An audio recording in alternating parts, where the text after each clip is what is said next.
자, 76회차 TAT 2급 문제 2-3번입니다.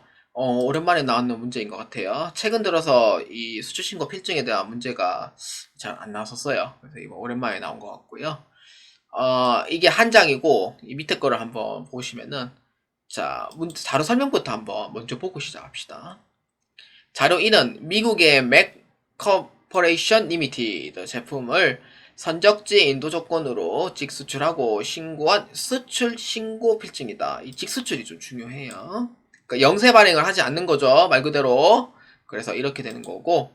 그 다음 2번 수출 대금은 선적일에 외화로 받아 보통예금 계좌에 입금하였다입니다. 그러니까 저기 원화로 환전하지 않았고 외화로 돈 받은 거예요 지금. 그래서 이렇게 이제 보시면 되겠습니다.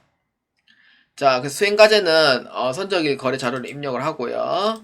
부가가치세 예정 신고 기간에 수출 신고 명세서를 작성하고 부가가치세 신고서에 반영하라고 되어 있습니다.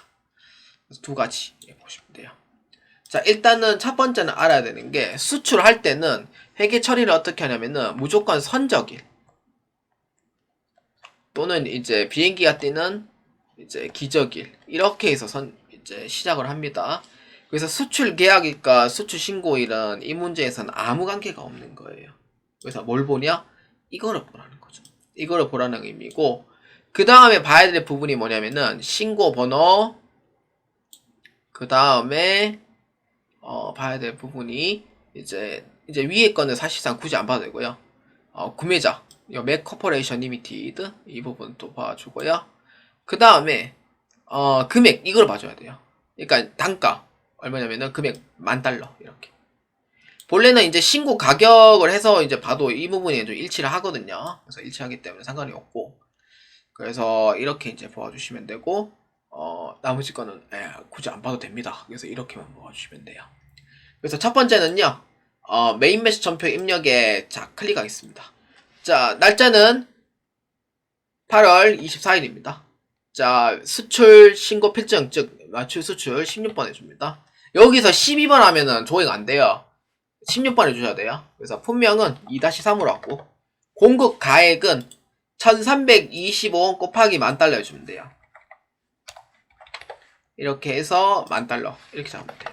그래서 얼마냐니까 1325만원 이렇게 되고요. 그러면은 해주면 되고, 코드는 맥커퍼레이션 리미티드. 전자 안 들어갑니다. 이거는 생산서 없기 때문에. 분계는 밑에 문제 보시면은 외화로 보통예금을 받았다고 되어 있거든요. 선적일에.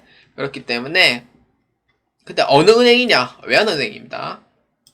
그렇기 때문에 제품 매출이고요. 차변에 보통예금 해주시면 돼요. 이렇게 해서 외환은행 잡아주면 돼요. 자, 지금 하나은행으로 합병했죠. 오래됐죠, 합병한 지는. 그래서 이렇게 해주시면 됩니다. 자, 이렇게 하면 첫 번째 건 끝났고요.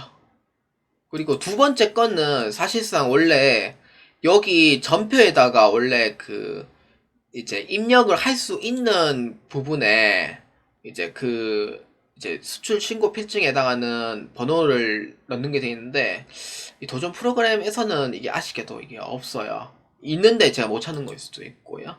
없어요. 그렇기 때문에 이 부분은 그냥 넘어가고 전체 메뉴에 자 클릭을 해서 자 여기 수출 실적 명세서를 자 클릭합니다. 자 날짜는 2기예정 7에서 9월로 해주면 되겠고요. 자 여기에 이제 수출 신고 번호 여기에 있습니다. 이 번호를 보고 자 입력해 주시면 돼요.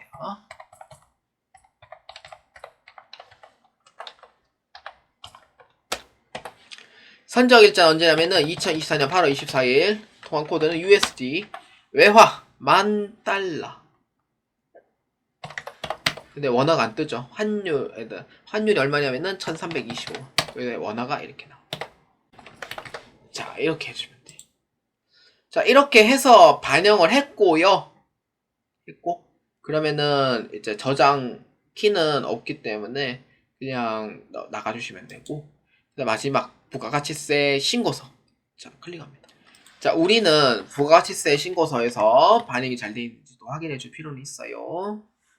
자, 여기에 보시면은 영세 이 부분을 확인해 주시면 되는데, 영세의 세금계산서 발급부는 여기는 이제 영세율 이제 해당하는 명세서랑 그 다음에 구매 확인서, 내국 신용장 이 부분이 이제 반영이 돼 있어야 되고요. 기타 이 부분이 이제 직수출이죠. 직수출에 해당하는 부분.